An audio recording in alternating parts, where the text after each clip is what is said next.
Our national team just was made up of almost exclusively CIS or not U-Sport guys, the level that Joe's coaching at.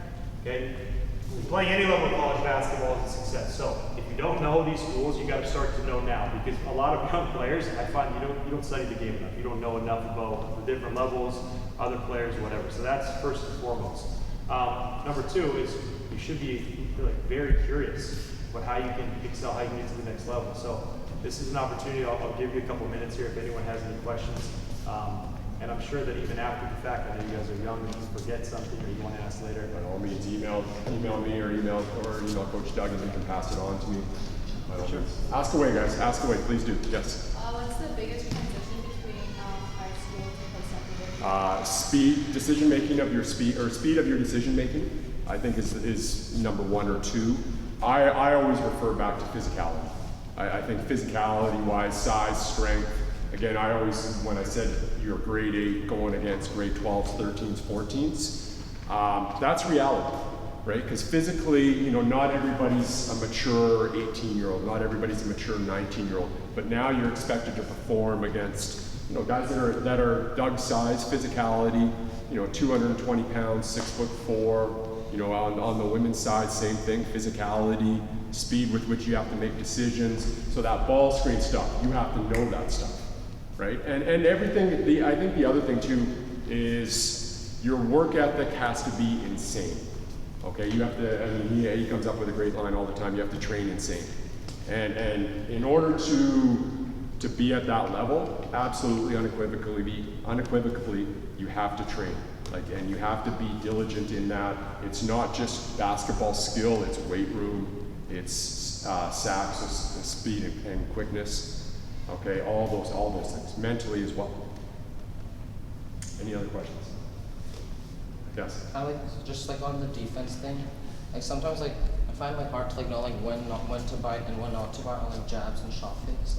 What? Watch the belly button? Yeah. Okay, and some people say watch the ball, but the ball can move, right? This is the area where the ball doesn't move. Now, you have to be able to react to the basketball, but watch the core. Right. So again, general train of thought when we talk watch the number, right? So if you watch the number and the number's bobbing up and down, then you probably should be here and you should be probably going with it. If the number is solid and the ball's moving, stay with here and you can just move your hand, right? But again, the biggest thing I would say is core is kind of the section that we always watch. And, everybody's got their own philosophy in that. Okay, but again, I would say watch the core because that's the thing that remains the most stagnant or most stable. I got one for you. Sure. What are you looking for? What do you look for when you first start to scout a player? We always assume that person that we're scouting can score the ball a little bit, whether he can shoot it. But again, the biggest misconception is, and why I wanted to go defensive focused is, again, what can you do to promote winning basketball when you're not playing? How do you add value to a basketball team when you're not going 6 of 7 from 3? Because those nights aren't going to happen every night. Steph Curry shoots what from 3, and he's one of the best shooters of all time. What does he shoot? 40, 45, 46, 48? Yeah. Low. Mid to low 40s. Mid to low 40s. Okay. How else can you impact winning basketball? Do you rebound? We always consider ourselves one of the better rebounding teams in the country. Last year at the college level at Douglas, we were the best, and it wasn't close. Okay, so we want people that are going to be really, really ultra aggressive on the glass. It blends itself well with physicality. Okay, we want people that play with great physicality. People that aren't one-end players. So what do I mean by one-end players? Only one. Yeah, I mean, and mostly only offensive, right? We want to see complete players.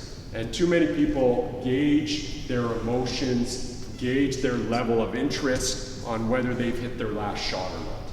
I don't care whether you've hit your last shot or not. I want to see, when you miss a shot, how hard do you sprint back in defensive transition? How can you impact the game in other ways other than shooting? Again, based on the premise that you can score the ball a little bit.